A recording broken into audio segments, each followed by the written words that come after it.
परमपिता परमात्मा और उनकी सभी पवित्र आत्माओं को नमस्कार। मन से बंधी आत्मा जिस पदार्थ या भोग की ओर जाती है उसमें इसे निराशा मिलती है। इस निराशा के कारण यह दूसरी वस्तुओं और पदार्थों की ओर दौड़ती है, पर जितना अधिक यह इन नश्वर और स्थूल वस्तुओं में सुख प्राप्त करने की कोशिश करती है, उतनी ही अधिक इसको निराशा होती है और उतनी अधिक इसकी हालत खराब होती जाती है। लोग प्रतिदिन नए पदार्थों, पकवानों, पहनावों, रंग तमाशों और भोगों की ओर दौड़ते हैं, क्योंकि उनको पहले मिली वस्तुओं से संतोष प्राप्त नहीं होता। मनुष्य को यदि कोई सच्चा, निर्मल और अविनाशी पदार्थ मिल जाए तो वह उसमें मग्न होकर दूसरी वस्तुओं की ओर से मुंह मोड़ ले।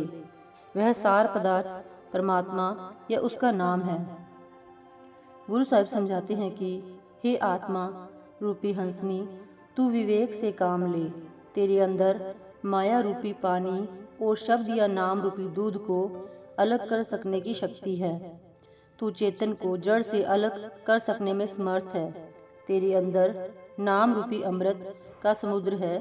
तू माया के नश्वर और मलिन भोगों को त्याग कर उस अमृत को क्यों नहीं पीती? तेरे पंखों में उड़ान की शक्ति है।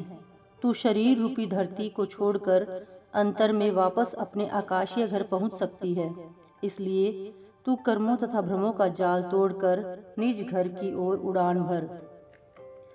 आप आत्मा को सचेत करते हैं कि जिसका जो असली भोजन होता है केवल उसी से वह संतुष्ट हो सकता है, और किसी प्रकार का भोजन उसकी भूख और प्यास को शांत नहीं कर सकता। आत्मा परमात्मा के बिना अशांत है। संसार के भोग मन और इंद्रियों को प्रसन्न कर सकते हैं, पर सूक्ष्म, चेतन और ज्ञान रूप आत्मा के भोजन नहीं बन सकते। इसलिए गुरु साहिब इस हंसनी को विषय विकारों के पानी को छोड़कर परमात्मा के शब्द या नाम का अमृत पीने का उपदेश देते हैं। आप आत्मा को याद दिलाते हैं कि अगर तू शरीर में उतरकर शरीर का रूप धारण कर सकती है तो तेरे अंदर 10वें द्वार में पहुंचकर अपने निर्मल रूप में लौट आने की भी शक्ति है। यदि तू झूठे शरीर का झूठा साथ छोड़ दे तो फिर सच्चे परमात्मा में समाकर उस निर्मल सत्य का रूप बन सकती है।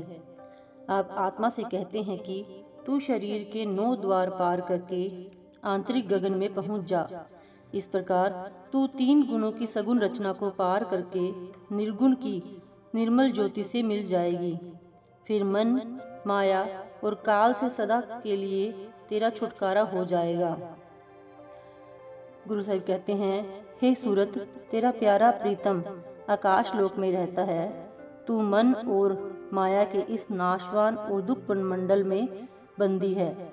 जिस देह को तू अपना समझती है यह तुझे बंदी बनाकर रखने के लिए काल के द्वारा बनाया गया पिंजरा है। जिन भोगों को तू सुख का साधन समझती है वे असल में काल द्वारा तेरे गले में डाली गई फांसी है। हे प्यारी आत्मा, तू विषय विकारों तथा इंद्रियों के भोगों की संसार रूपी भट्टी में से बाहर निकलने की कोशिश कर। इस कार्य में सफलता के लिए तू 2 बातों का याद रखना। एक, तू मन की मति त्याग कर सतगुरु के मार्ग पर आ जा। दूसरा, तू अपने अंतर में नाम का अमृत पी। जैसे जैसे तू सतगुरु के बताए हुए मार्ग पर चलती हुई अपने अंदर परमात्मा के नाम रूपी अमृत का पान करेगी, तेरे गले में पड़ी हुई आवागमन की फांसी ढीली होती जाएगी।